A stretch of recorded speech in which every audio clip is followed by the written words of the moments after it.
feel-good breakfast show.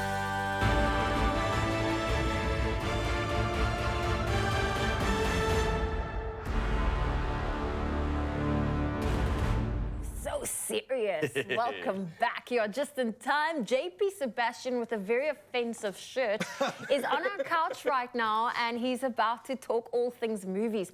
What did the poor cat do to the shark? Ask Darwin. This is natural. If creationism is your thing, then you Cats don't like water. Sharks always live in the water. It Does doesn't this make cat sense. look like it's liking water? Exactly. Your point is made. Or maybe this cat might like the new movie we're talking about. Thank you very Rob. much. The Moving on creator. to the point.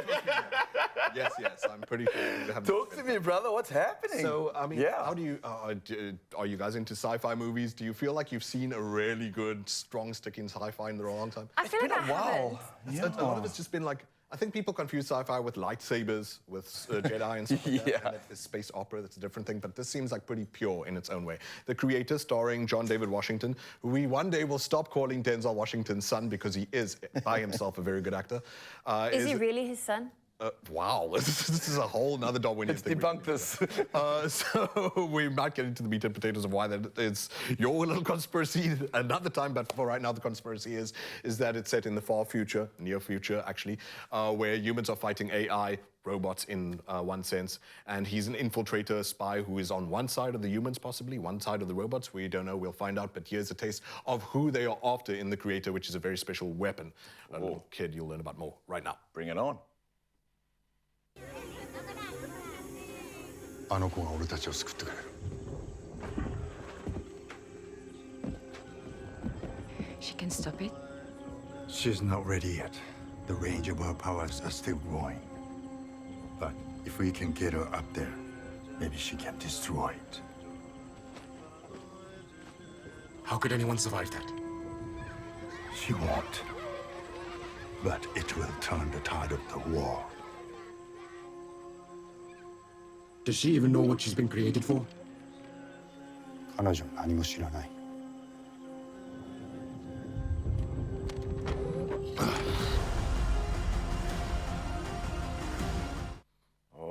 That was pretty convincing. That was pretty yeah, cool. maybe in the sense of like, you know, a lot of the robot stuff we see, a lot of the sci-fi stuff we see, it's all very glossy and it's very much performed. I like, for example, like say Will Smith, iRobot or whatever, and that's going way back. But there's so much of a polish and a sheen to it. What Gareth Edwards, the director, did here, he's the guy who did Rogue One, a Star Wars story. I don't know if you guys saw that, but it was a splinter of the main Star Wars story.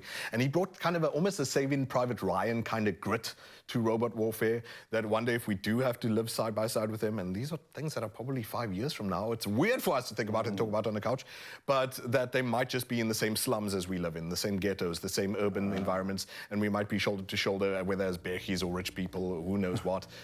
So he brings this interesting kind of gritty realism to it. And where you see these people, by the way, there was Ken Watanabe, who is a fantastic actor. Previously, you would have seen him in Lost Samurai. You might remember him from Inception, etc., etc. He's the guy whose dreams they're trying to get into. And Ken Watanabe is the leader of a rebel group of which is to say half the team is human, half the team is robots, where in this new conglomerated large nation of Southeast Asia, which includes Vietnam, China, etc., they live side by side in a kind of harmony and an agreement with AI. It's not like the AI or their bosses or whatever, but the history, recent history is that there's a nuclear explosion that went off in Los Angeles and AI are blamed for this. Well, were they the ones who instigated it? We'll find out. I'm not going to give you away too much. But very explicitly, interestingly, in this movie, even though it's a Disney production, they very what did you know to say that caught your eye? Nothing? No, I'm just thinking, I did not know this was a Disney production. Well, insofar as it's 20th Century Studios, which is owned by Disney. So, I mean, you know, what isn't these days? But why I mention that is that it's a large American corporation that very explicitly talks about America as an aggressor in these geopolitical sort of spaces. America is the bad guy in this.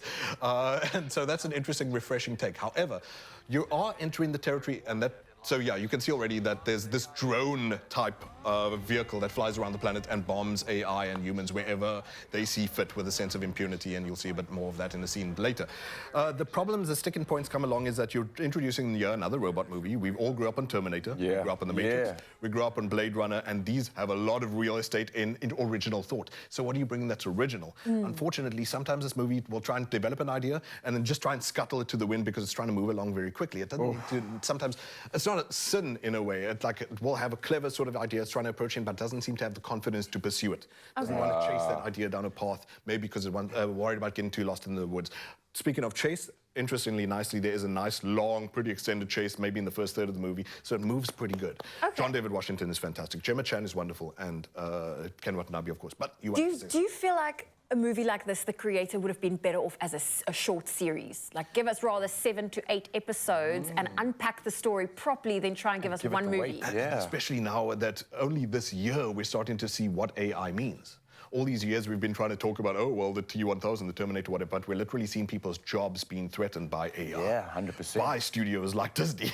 So Literally. there's interesting problems here of apologia, possibly, for AI, but not necessarily dig into the complexities of AI. One of the complexities that we might face with AI is all-out warfare. So here is a scene from the creator of America invading Asia, where they're just trying to defend themselves in this proxy of a Vietnamese Hamlet like we've seen in previous wars. Pretty refreshing to see movies have a backbone like that. Here it is. They've come for me. I have to help.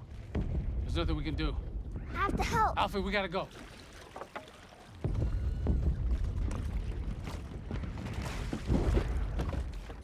Alfie! Alfie!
Oh, that looks cool. Like in Star Wars meets Terminator. I can Same see a director. vibe here. I appreciate a little bit of preposterousness with the monkey hitting the switch, but that's also an idea of nature being in its natural element with the side of good, righteousness, etc. But that's a whole another discussion. Well- Getting to a score, right? Movies like this requires popcorns. JP Sebastian, how many popcorns do you Even give though this it's not movie? necessarily super original, it's really slick and well made. 7 out of 10 for the creator. With a look if you're a fan of these things like AI, robots, what the future's going to look like. And it's here, guys. It's now. These are considerations we're going to be having very Kicking soon. JP Sebastian's boxes, that's definitely something to add to the list. Mzansi, let us know what you think of the creator. Come through on our socials, and will it be something that you add to your list? 7 out of 10 from the JP popcorn critique itself. That's a big score, honestly. It is I don't in know what JP's you guys world. think, but that is a... It's a recession. JP don't have many popcorns to give out in this economy.